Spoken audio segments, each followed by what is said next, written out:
Hello everyone, welcome back to पर्चा to the point history series में। आज हम दो इम्पोर्टेंट टॉपिक डिस्कस करेंगे। पहला है रोलेट एक्ट, जिसके कारण जलियांवाला बाग मैसेकर हुआ था। तो क्या था ये एक्ट, इसके क्या क्लॉजेस थे, वो हम देखेंगे। फिर महात्मा गांधी जी ने जो रोलेट सत्याग्रह की शुरुआत की थी उस पर हम डिस्कशन करेंगे। And then Jallianwala Bagh massacre, और उसके बाद जो कमीशंस बनाए गए थे इस मैसेकर के इन्वेस्टिगेशन के लिए, उन सारे कमीशंस को भी हम डिस्कस करेंगे विथ PYQs। तो यहाँ पर मैंने पिछले 5 साल के प्रीवियस ईयर एग्जाम में पूछे गए क्वेश्चंस को इंक्लूड किया है। अगर आप चाहें तो आपका जो SSC MTS CGL इनफैक्ट जो रेलवे एग्जाम है, आप उनके भी प्रीवियस ईयर्स के क्वेश्चंस को यहाँ पर लगा सकते हैं। ठीक है, वीडियो को लास्ट तक देखना है। लास्ट में एक क्वेश्चन होगा, क्वेश्चन ऑफ द डे, जिसका आंसर आप हमें कमेंट सेक्शन में देंगे। ठीक है, इसके अलावा अगर आप नोट्स बनाना चाहते हैं तो आप नोट्स भी बना सकते हैं, और आज की क्लास का जो PDF होगा वो हमारी वेबसाइट पे अवेलेबल होगा। वेबसाइट से आप PDF भी डाउनलोड कर सकते हैं। तो स्टार्ट करते हैं आज का सेशन, लेकिन सबसे पहले हम डिस्कस करेंगे PYQ।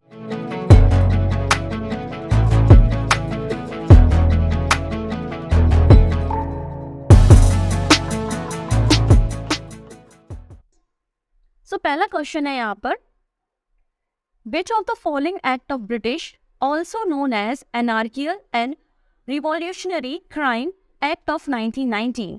तो इस पूरे एक्ट को हम ही रोलेट एक्ट के नाम से जानते हैं, जो कि ब्रिटिश इंडिया में पास किया गया था। क्यों पास किया गया था, उसके पीछे के बैकग्राउंड को अभी हम थोड़ी देर में समझेंगे।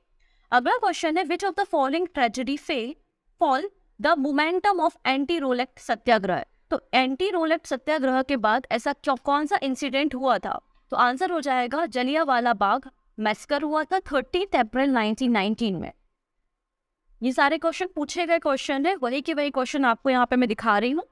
नेक्स्ट है, जब रोलेट एक्ट को इनेक्ट किया गया था, फोर्स में लाया गया था, उस समय भारत में वाइसराय कौन था, आंसर हो जाएगा लॉर्ड चेम्सफोर्ड। मैंने मॉन्टेग्यू चेम्सफोर्ड रिफॉर्म पे भी अलग से वीडियो बनाया है, आपने नहीं देखा है तो हिस्ट्री की प्लेलिस्ट है, आप वहाँ पे जाके वो सारे वीडियो देख सकते हैं।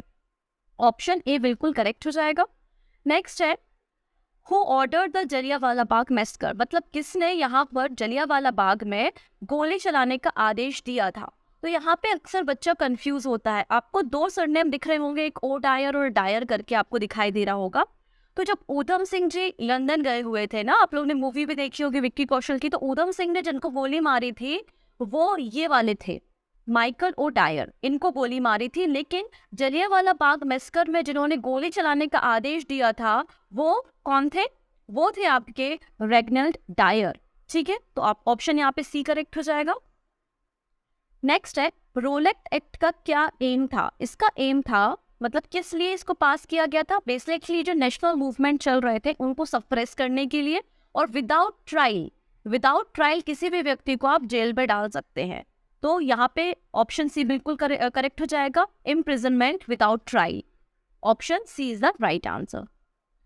The first venture of Gandhi in all India politics was the, तो यहाँ पे देखो, पहले तो गांधी जी जब साउथ अफ्रीका से आए थे, छोटे छोटे पर्टिकुलर लोकेशन में वो अपने मूवमेंट रन कर रहे थे, खेड़ा सत्याग्रह, अहमदाबाद मिल केस हो गया। लेकिन यहाँ पे मैं बात कर रही हूँ ऑल इंडिया पॉलिटिक्स में उनका पहला वेंचर कौन था, जिसमें सभी भारतीयों को उन्होंने सत्याग्रह में शामिल होने की बात कही, तो वो था आपका रोलेट सत्याग्रह। तो ऑप्शन सी बिल्कुल करेक्ट हो जाएगा। ठीक है, नेक्स्ट है, the massacre of the crowd at Jallianwala Bagh at Amritsar took place on, मतलब जलियांवाला बाग जो अमृतसर में हुआ था मैसेकर, ये कौन सा दिन था, तो वैसाखी का दिन था, 13 अप्रैल 1919, 1919। Option B is the right answer. Next question देखिए, वही पूछा गया है कि जलियांवाला बाग मैसेकर किस सिटी में हुआ था, तो आंसर हो जाएगा अमृतसर में। ठीक है, नेक्स्ट क्वेश्चन देखेंगे, during the Indian freedom struggle a large unarmed crowd gathered in the Jallianwala Bagh at Amritsar on 13 April 1919 to protest against the arrest of। यहाँ पे लिखा है कि जलियांवाला बाग में बहुत सारे लोग गैदर हुए थे 13 अप्रैल 1919 को।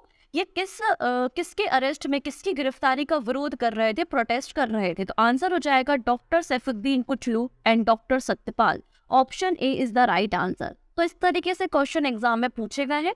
पहले हम थोड़ा सा थ्योरी पढ़ते हैं, उसके बाद और क्वेश्चंस को यहाँ पर देखेंगे। ऑप्शन ए बिल्कुल करेक्ट है। चलिए, सबसे पहले बात करेंगे कि रोलेट एक्ट क्या था। हुआ ये था कि वर्ल्ड वॉर का समय था, है ना, वर्ल्ड वॉर चल रही थी। वर्ल्ड वॉर चल रही थी आपकी 1914 से लेकर 1918 के बीच में, ये वर्ल्ड वॉर का समय था।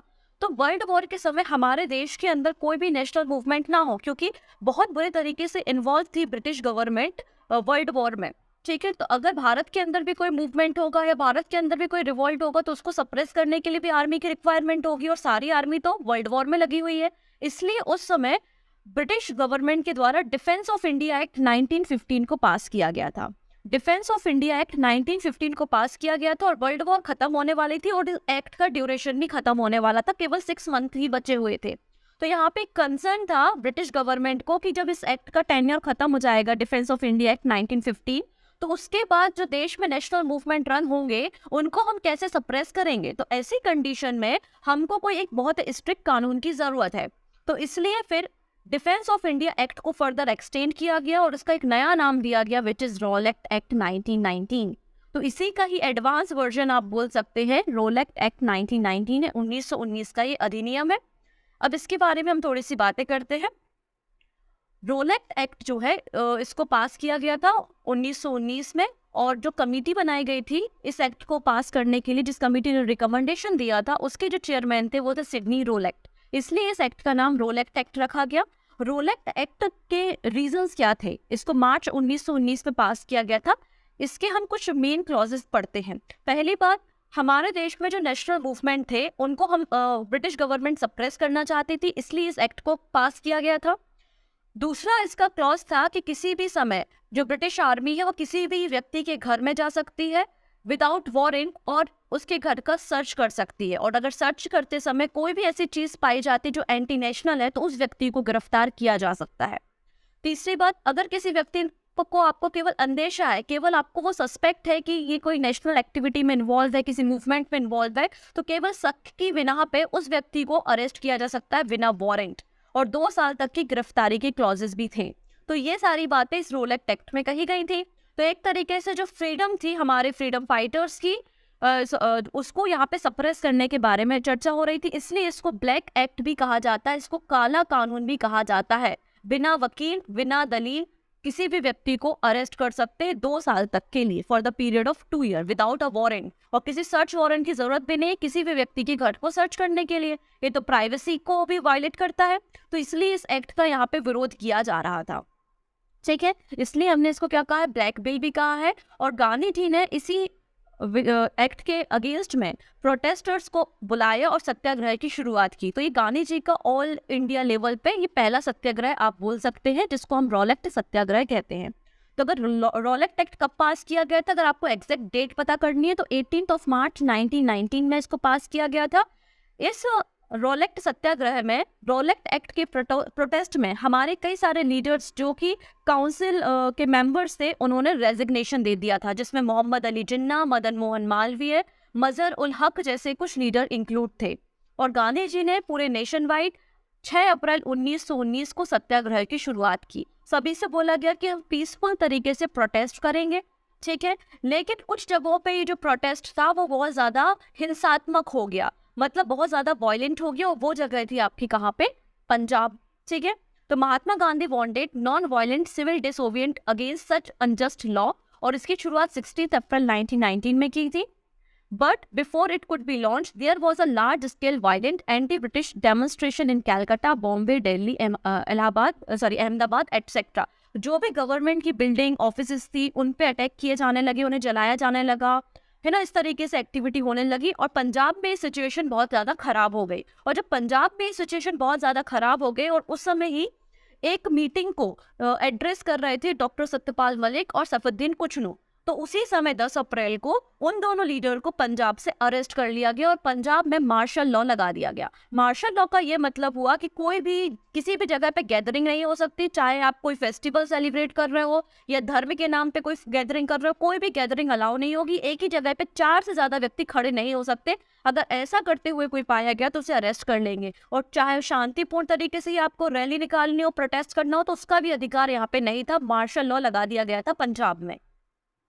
और जब ये मार्शल लॉ लगा दिया गया उसके बाद 13 अप्रैल को पीसफुल तरीके से प्रोटेस्टर प्रोटेस्ट कर रहे थे, और वहीं पर जलियांवाला बाग मैस्कर होता है। तो अभी हम यहाँ पे जलियांवाला बाग मैसेकर के बारे में बात करेंगे, लेकिन उसके पहले एक छोटा सा फैक्ट और याद रखेंगे कि रोलेट एक्ट को रिपील किसने किया था, वापस किसने लिया था, तो लॉर्ड रीडिंग ने लिया था 1922 1922 में रोलेट एक्ट को वापस ले लिया गया था रीडिंग के समय, और इसको इम्प्लीमेंट किसने किया था, 1919 में चेम्सफोर्ड ने किया था। डन। अब बात करेंगे जलियांवाला बाग मैसेकर। तो जैसा कि मैंने कहा 30 अप्रैल 1919 की ये घटना है जलियांवाला बाग मैसेकर, जिसको अमृतसर हत्याकांड या अमृतसर मैसेकर के नाम से भी जाना जाता है। बैकग्राउंड आपको क्लियर है कि महात्मा गांधी ने इस रोलेट एक्ट के विरोध में पूरे नेशन को सत्याग्रह करने के लिए कहा, और इस सत्याग्रह की शुरुआत 6 अप्रैल 1919 को होती है। और गांधी जी ने कहा था कि हमें कोई भी हिंसा नहीं करनी है, लेकिन धीरे धीरे कलकत्ता, अहमदाबाद और पंजाब जैसे रीजन में हिंसा बढ़ने लगी। ठीक है, और फिर पंजाब में ही 9 अप्रैल 1919 को 2 नेशनल लीडर थे, सैफुद्दीन कुचलू और डॉक्टर सत्यपाल मलिक, उनको यहाँ पे अरेस्ट कर लिया गया था क्योंकि वो एक प्रोटेस्ट मीटिंग को एड्रेस कर रहे थे और किसी अननोन डेस्टिनेशन पर उनको ले जाया गया, जिसके कारण पंजाब में और भी ज्यादा हिंसा बढ़ने लगी और पंजाब के लोग काफी गुस्से में आ गए, जिसके कारण पंजाब में ब्रिटिश गवर्नमेंट ने मार्शल लॉ को इनेक्ट कर दिया, और उसमें कहा गया कहीं पर भी मोर देन 4 पीपल, 4 से ज्यादा व्यक्ति किसी भी प्लेस पे कलेक्ट नहीं हो सकते हैं। ये बात यहाँ पे कही गई। ठीक है, और उस समय वहां पे रूल कौन कर रहे थे, lieutenant governor of Punjab Michael O Dyer, ये पंजाब के आपके लेफ्टिनेंट गवर्नर थे, एंड वाइसराय कौन थे, लॉर्ड चैम्सफोर्ड थे। ठीक है, तो पंजाब का आपको यहाँ पे याद रखना उस समय लेफ्टिनेंट गवर्नर कौन था, उसके ऑर्डर पे ही मार्शल लॉ को इनेक्ट किया गया था। फिर जलियांवाला बाग इंसिडेंट के बारे में अगर हम बात करें तो 13 अप्रैल 1919 को बैसाखी का दिन था, और जलियांवाला बाग अमृतसर में पीसफुल तरीके से प्रोटेस्टर थे, और जिसमें काफी आम जनता भी थी जो कि बैसाखी के मेले में शामिल होने के लिए आई थी, जिसमें बच्चे भी थे, फीमेल्स भी थी, ठीक है, बूढ़े भी थे, और ये लोग प्रोटेस्ट कर रहे थे डॉक्टर सैफुद्दीन कुचलू और डॉक्टर सत्यपाल मलिक को जो अरेस्ट किया है उसके अगेंस्ट में। तो उस समय वहां पर जो एंग्लो इंडियन वहां पे जो प्रोटेस्टर्स के लिए ब्रिगेडियर थे वहां पे, वो कौन थे, REH डायर थे। तो इसी REH डायर ने बेसिकली ऑर्डर दे दिया था Gorkha British Indian army unit को कि आप यहाँ पर जाके क्राउड पे ओपन फायर शुरू कर दो। ठीक है, और एग्जिट पॉइंट और एंट्री पॉइंट को क्लोज करके ओपन फायर करने का आदेश दे दिया। तो आपको यहाँ पे डिफरेंस याद रखना है कि लेफ्टिनेंट गवर्नर ऑफ पंजाब जिन्होंने मार्शल लॉ इनेक्ट करने का ऑर्डर दिया था वो यहाँ पर अलग व्यक्ति हैं, जबकि जिन्होंने ओपन फायर करने का आदेश दिया था वो ब्रिगेडियर REH डायर है। ठीक है, क्लियर हो गया। तो इन्होंने आदेश दे दिया कि जाके क्राउड पे हमला कर दो, ओपन फायर करने का आदेश दे दिया, और कई सारे बाकी रिकॉर्ड में तो हजारों, मतलब 10,000 1,000 के आसपास ही 1500 के आसपास गिनती है रिकॉर्ड में, लेकिन कई ज्यादा लोग यहाँ पे ओपन फायर में मारे गए थे। और इसी ओपन फायर के बाद यहाँ पर आप देखेंगे रविन्द्रनाथ टैगोर, जिनको नाइटहुड का टाइटल था, रविन्द्रनाथ टैगोर ने अपने नाइटहुड के टाइटल को वापस कर दिया था। ठीक है, और इस पूरे इंसिडेंट को इन्वेस्टिगेट करने के लिए एक कमीशन बनाया गया जिसका नाम था हंटर कमीशन, और हंटर कमीशन ने अपनी रिपोर्ट 1920 में दी थी। 1920 में इन्होंने अपनी रिपोर्ट दी थी और कहा था कि यहाँ पे जनरल डायर ने जो भी यहाँ पे किया है, ओपन फायर करने का ऑर्डर दिया है, वो पूरी तरीके से गलत है, और उनको मिलिट्री से रिजाइन करने के लिए कहा था। हालांकि उन्होंने मिलिट्री से रिजाइन किया और उसके बाद वो लंदन गए, और लंदन में फिर उनका बहुत ज़्यादा सम्मान भी किया गया कि तुमने बहुत अच्छा काम किया है। ठीक है, हाँ, ये हंटर कमीशन के बारे में कुछ बातें हैं। अक्टूबर 14, 1999 1919 में 4 अक्टूबर को यहाँ पर एक इंक्वायरी कमेटी बनाई गई जिसका नाम था हंटर कमीशन, और इस कमेटी के जो चेयरमैन थे, उस कमीशन के जो चेयरमैन थे वो थे लॉर्ड विलियम हंटर। ठीक है, तो इस कमेटी ने अपनी रिपोर्ट 1920 में दी थी। ठीक है, जिसमें इन्होंने कहा कि डायर ने जो किया वो गलत है, बिल्कुल गलत है, और उसको मिलिट्री से रिजाइन कर देना चाहिए। तो ये सारी बातें हुई थी। इसके अलावा इंडियन नेशनल कांग्रेस के द्वारा भी एक नॉन ऑफिशियल कमेटी अपॉइंट की गई थी इस पूरे मैटर को इन्वेस्टिगेट करने के लिए, जिसमें मोतीलाल नेहरू, CR दास, अब्बास तैयब जी, MR जयकर और महात्मा गांधी जी इंक्लूड थे। तो ये हंटर कमीशन के बारे में कुछ इन्फॉर्मेशन है। ठीक, तो ये था Jallianwala Bagh massacre and roulette act. तो अब क्वेश्चंस और देख लेते हैं। जैसे कि पहला क्वेश्चन है, the task of drafting Congress inquiry committee report on Jallianwala Bagh massacre was interested to. तो यहाँ पर देखिएगा जलियांवाला बाग जो कांग्रेस कमेटी बनाई गई थी चेक करने के लिए, तो उसमें कौन हेड था, महात्मा गांधी हेड थे। Option C is the right answer. Next है, sir Michael Dyer was shot dead on 13 March 1940 in London by. तो यहाँ पे ऊधम सिंह ने इनको गोली मारी थी लंदन में जाकर। Option A is the right answer. The Hunter committee was appointed after that। अब देखो हंटर कमीशन और हंटर कमेटी में कंफ्यूज नहीं होना है। एक बार मैंने आपको बताया है कि एक बार हंटर कमीशन का फॉर्मेशन किया गया था एजुकेशन के लिए, एजुकेशन रिफॉर्म से रिलेटेड भी आपको हंटर कमीशन देखने को मिलेगा, और एक बार हंटर कमेटी बनाई गई थी जलियांवाला बाग मैसकर के बाद। Option C is the right answer. Next है, who among the following had resigned from the Viceroy Executive Council protesting against Jallianwala Bagh massacre. तो यहाँ पे वायसराय के एग्जीक्यूटिव काउंसिल के कौन मेंबर थे जिन्होंने रिजाइन कर दिया था? तो आंसर हो जाएगा यहाँ पे sir Sankaran Nair. Option B is the right answer. ये उस समय वायसराय एग्जीक्यूटिव काउंसिल के मेंबर थे। ठीक है, नेक्स्ट बात करते हैं। तो ये आज का अगला क्वेश्चन है, Rabindranath Tagore gave up his knighthood title in the protest to which of the following event. तो नाइटहुड के टाइटल को वापस कर दिया था रविन्द्रनाथ टैगोर ने, कब? जलियांवाला बाग मैसकर के प्रोटेस्ट में। तो ऑप्शन सी बिल्कुल करेक्ट हो जाएगा। Done, this is a question of the day. Select the correct sequence of the following event by using the code given below. तो यहाँ पे 3 इवेंट दिए हुए हैं। पहला दिया है कि जलियांवाला बाग मैसकर कब हुआ, दूसरा है डॉक्टर सत्यपाल मलिक के अरेस्ट के बारे में, और तीसरा है अमृतसर कांग्रेस सेशन 1990। तो इनको ऑर्डर में आपको अरेंज करना है। ऑप्शन ए, बी, सी और डी, 4 ऑप्शन आपको दिखाई दे रहे हैं। जो भी सही आंसर होगा वो आप हमें कमेंट पे दीजिएगा। ठीक है, इसके अलावा बाकी सारी वीडियोस को आप देखने के लिए प्लेलिस्ट को फॉलो कर सकते हैं, जहाँ पे मैंने टू द पॉइंट काफ़ी सारे वीडियो कवर किए हैं। मिलते हैं हम नेक्स्ट वीडियो में, जहाँ पे एक नए टॉपिक को हम डिस्कस करेंगे। Take care and bye.